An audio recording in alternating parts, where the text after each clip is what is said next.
Hi, this is Jeff Gallant. I am the Program Director of Affordable Learning Georgia, and this is a quick walkthrough of our new service level agreement for our institutions.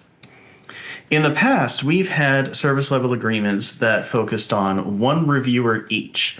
So one institution could have 3 or 4 service level agreements if they had 3 or 4 reviewers for ALG grants throughout the year.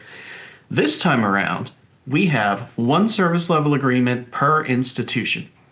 This should ease your administrative burden, and it should ease the administrative burden on the USG side of things. You'll notice at the top that the number for this isn't a number like REV 23 or something like that, like we used to do. Instead, it's REV the year, which is the fiscal year 2026, and then the institution. That's because there's only going to be one reviewer SLA during that fiscal year for the institution. And then right here, it just names that this is the ALG grant reviewers for fiscal 2026. More plain language there.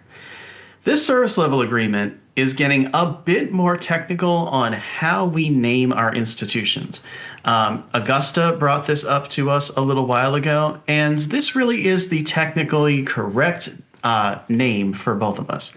Board of Regents of the University System of Georgia and the Board of Regents on behalf of the institution, which we will then call the institution for the rest of the service level agreement. This really is an agreement between two different parts of the same organization. That's why this is happening here. It's something to say we're all in the same boat here. This is not an external organization that you have a contract with. A lot of the rest of this is going to be the same. You'll see, okay, yeah, it's a service level agreement, talks about the USG and the institution. In this case, it's Georgia Southern. The same thing about completing services. The same thing with starting and ending dates. We have the starting date is the date that the USG countersigns and makes it fully executed. And the ending date is June 30th, 2026, the end of this fiscal year. The project funding is going to be $1,100 to the institution per reviewer. And you'll see down here that it defines this too. Funding per reviewer not to exceed $1,100 per reviewer.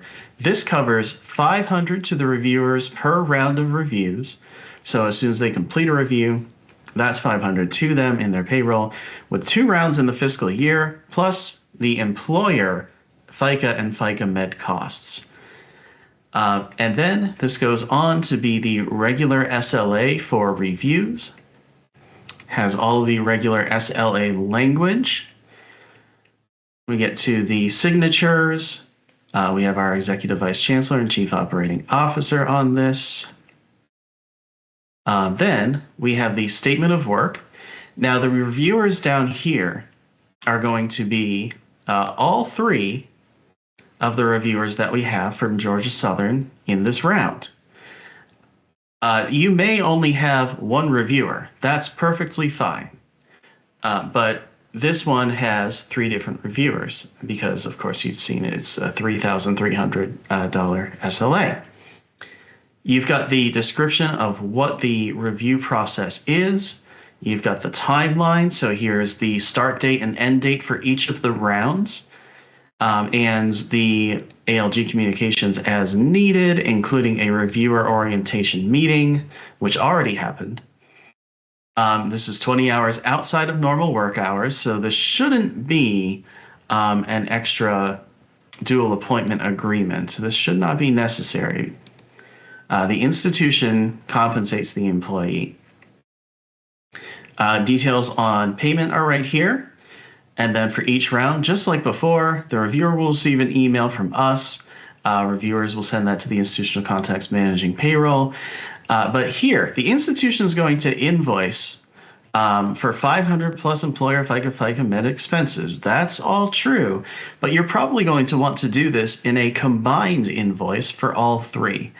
We typically do not have late reviewers, and if we do, it's only by a couple of days. So hopefully you should get an email from us to both the grants office and the reviewers that the work has been completed on time, and then you can invoice us per round. So all 3 reviewers in this case would be invoiced at one time.